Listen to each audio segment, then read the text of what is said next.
In the second episode, we're going to be interacting with the Management Center REST API using some pre-built Python scripts that make use of the requests module.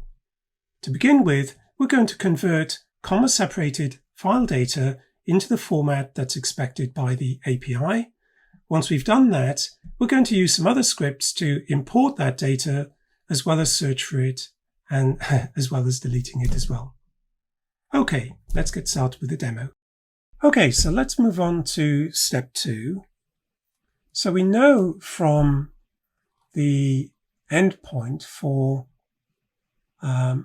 adding multiple hosts, the expectation is to present the data as a JSON array where each host is represented by a separate JSON object consisting of the key and value for each of the host's information. Now, if we move over to our PyCharm project, a typical way you would want to import data is as a CSV file. So here we have information about the host name, comma, IP address, whether the object address is overridable, description, and the type of the object. And we've got this for 4 objects. So if we first of all examine the first of our scripts, CSV to dict, and what we're going to do with this is that we're going to open that file. We're going to create an empty list. And then we're going to use the Python CSV module to read the CSV file. And then we're going to iterate through each line of the file. And we're going to extract each element and assign it a key. So the keys name, value, overridable, description, and type refer to the keys used by the RESTful API. And the values are the values we're extracting from this CSV file. Okay. So we're going to use that to create an object. And then once we've created that object, this object will be a string. It will actually be a dictionary. And then we're going to use the Python JSON module to convert that dictionary into a JSON object. So we're going to add a JSON object as an element in the list. And then we're going to move on to the next line of the file and so on. So just like the API was telling us, we're creating an array, which looks like a list, and then adding each object. So effectively here, we've created a Python list consisting of each element in the list is a dictionary, and then JSON.loads is converting that list of dictionaries into a JSON array consisting of multiple JSON objects. Okay, now we can test that out in our IDE by moving into the scripts folder and then running that command, which is CSV to dict. And what it's actually doing us is saying, well, if we convert that into this is what it's going to look like. And so it's converted that CSV into the format which we're looking at. Here we're just printing out the list. So that looks pretty encouraging. Okay, now the next script is if we perform a search. Okay, now when we do this, one of the things that we have to do is to authenticate to the manager. Now, I mentioned at the start of this video that this isn't an in-depth video on the API. There is a tutorial you can view. But where does that come from? Well, when you log into the REST API, there is a quick start guide which you can access from the API Explorer. I happen to have this open already. You can also access this from the Cisco website. And when you take a look at the quick start guide, one of the things it tells you is when you connect with a client to authenticate. Okay, this is effectively the URL you would need to type in to generate a token. Okay, in other words, although you authenticate initially with a username and password, you will retrieve a token, and that token is required every time you try and access a resource using the endpoints. So, going back to PyCharm, so the first part of this script initially authenticates with the credentials. Okay.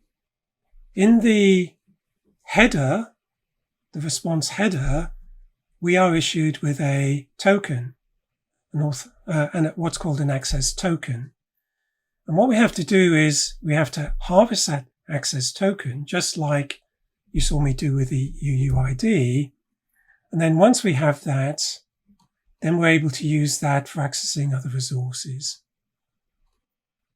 Okay, now, so the first part of this is authenticating. The second one is trying to perform a search. Well, what does this URL look like? It's a combination of the base URL plus the domain name plus the search. Where does the domain come from? Well, in addition to retrieving the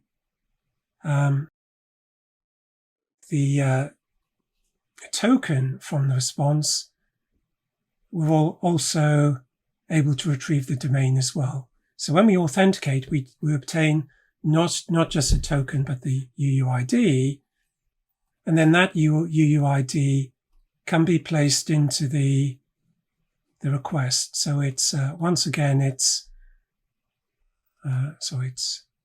here. It's the base URL plus the domain plus search global. If we go back to this one we saw earlier, which was the search, and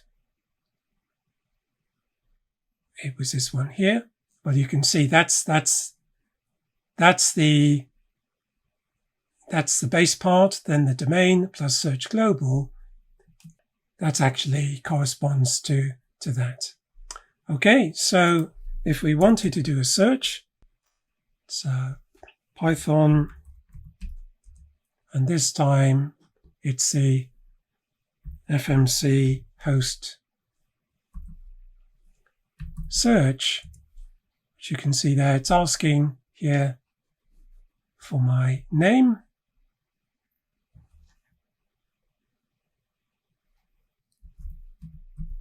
So I enter the name and then the password. And then it says, what's the name of the host you want to search for? I say that that's Attila, and it says, sorry, that host doesn't exist. Well, I deleted it a short while ago. Okay. Now,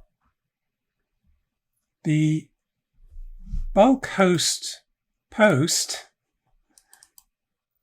Okay, so what this script does, is it opens, you saw the CSV script. So what it's actually doing is reading the CSV file and then converting that to a list of dictionaries, and then converting that list of dictionaries to a JSON array and a JSON array of objects, which is up to line 13 there. Okay, once it's done that, it then obtains the obtains the access token. Okay, it retrieves the UUID. Okay, and then it's going to do the bulk import. So in this one, okay, notice that we're doing a post. We make use of this payload, so the array of Python array of objects is the payload, and we've got this parameters bulk is true. So if I go back to here and show you that, so when I go and take a look at object post, we can see here, and if I did in fact want to do a bulk host, then I do need to make sure that this query parameter, that bulk is true. Okay, and that would actually work. So if I go back to here and then do a Python, and then this one is FMC bulk post. Helps if you spell Python correctly. Apologies for that. Again, it needs my credentials. Notice every time I run a script, I have to enter these credentials. Enter the correct credentials.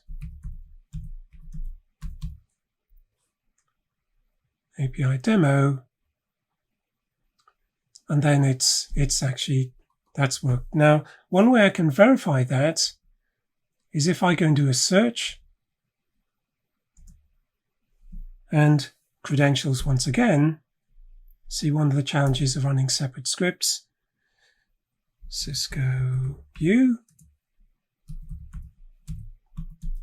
And this time, if I do a search for Attila,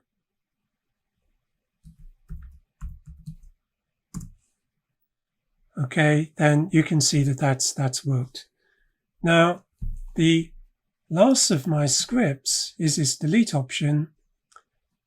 Again, we obtain a token, which we need, and the UUID. And then for the delete object, so this was to delete an object, we need to know the ID. And you can see that's what the URL looks like. And so going back to here, once we've obtained the UUID and we retrieve the ID of the object we want to delete, okay, which is this. So we actually authenticate, then we do a search, which we saw earlier. We do this search to retrieve the ID of the object. And once we've done that, then our third one is that we can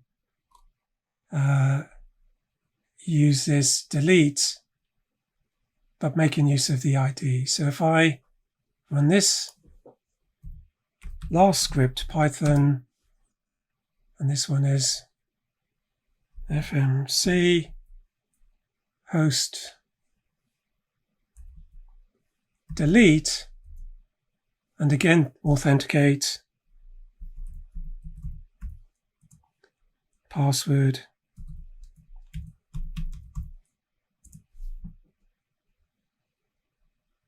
and says which host you want to delete. I'll say I want to delete Attila. Okay, so now if I go and do a search for Attila,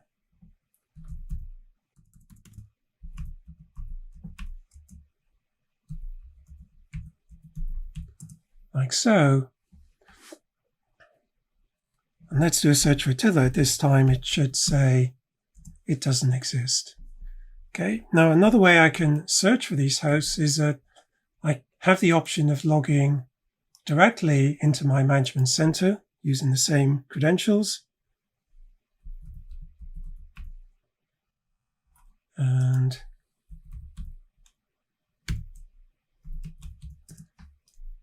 And if I go to object management, the host Attila, I've already deleted. So if I did a search for Attila, there's nothing there. But if I search for the other hosts, I added Bladder. You can see that exists. Rugilla exists. And so does LAMP. Okay, of course I could delete them here, but the purpose of this video is using the API. Okay, so that's the end of step 2. We saw how to convert comma-separated file data into JSON format. Then we ran some scripts that allowed us to import, search for, and delete that data. In the next episode, we're going to look at how to do something similar, but this time using a Flask web application.